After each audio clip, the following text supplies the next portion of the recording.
Welcome back. I'm speaking with Nnimmo Bassey. Nnimmo Bassey is a Nigerian architect, environmentalist, activist, and author, poet. He chaired Friends of the Earth International from 2008 to 2012 and was executive director of Environmental Rights Action for 2 decades. His accomplishments are too many, so please read his bio below. Now, Nnimmo, the United Nations Sustainable Development Goals, as well as the Paris Agreement, does it adequately address the problems faced on the continent? You know, my response to the sustainability goals that the goals are they're good, but you know, if people live in a situation where there's no justice, there's no fairness in terms of relations with regard to resource extraction, where Africa still remains basically a continent to be exploited, to be extracted without responsibility, where the environment takes a beating on a continuous basis, it's difficult to attain any of those goals within the foreseeable future. And with regard to global warming, the entire Paris Agreement did not mention the word fossil or the words fossil fuel, not once. They couldn't mention it.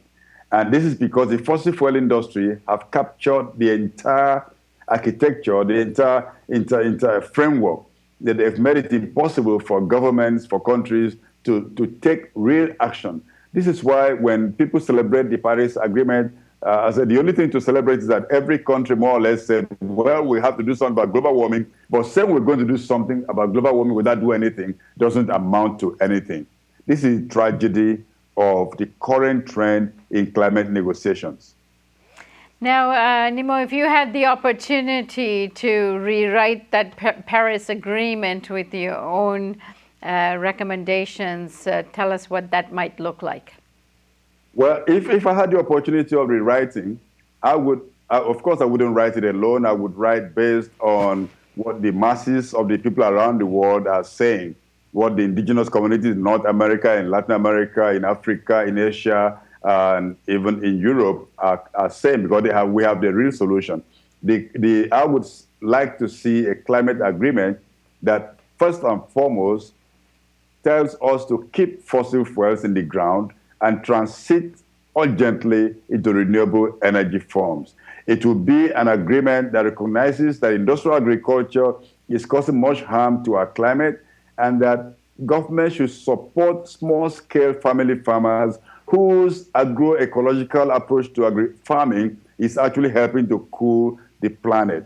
It will be a situation where climate finance would not be a thing for rich countries to say, well, we're going to put in 100 billion per year from 2020 or thereafter, whereas they're spending trillions of dollars on warfare every year. So the real climate finance will be met by a climate debt that is being owed the impacted vulnerable nations who have contributed little or nothing to global warming. So the whole climate negotiation and agreement will be a justice issue.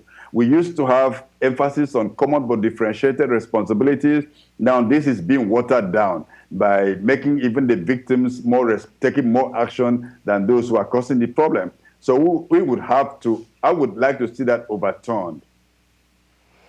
Finally, let's just focus on Nigeria a bit. I know there's been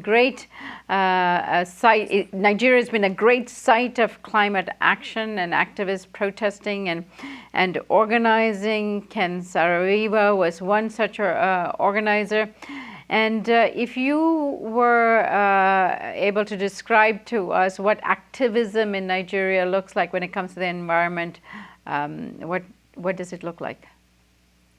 Well, maybe I could just tell you about what we had a series of actions in the Niger Delta, which was tied to keeping fossil fuels in the ground in the global break-free phenomenon that happened in 15 countries last 2 weeks.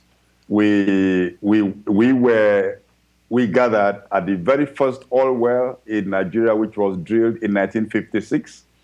Which is now is not functioning anymore because the oil has been exhausted more or less.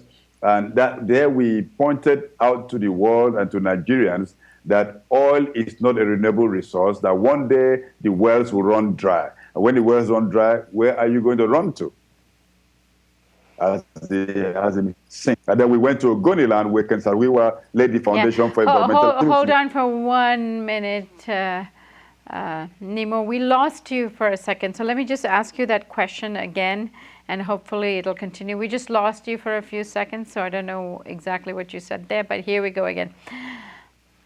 Let me ask you, Nnimmo, now Nigeria is a site of environmental activism. Describe for us what the movement looks like and the type of activism you are engaged in there. The activism here, especially with regard to global warming challenges, are very grassroots based. And last week, we had heavy mobilizations within the global break-free network of a movement that had actions in over 15 countries around the world, coordinated by 350.org from the US. And here in Nigeria, we had locations at 3 iconic locations. First one was at the #1 oil well to be drilled in Nigeria. We occupied that oil well. It was drilled in 1956. And we stayed there. The oil well has since been out of use because it's been exhausted. There's no oil in that well anymore. It's now been declared a monument, national monument in Nigeria without any sign of any kind of development around it.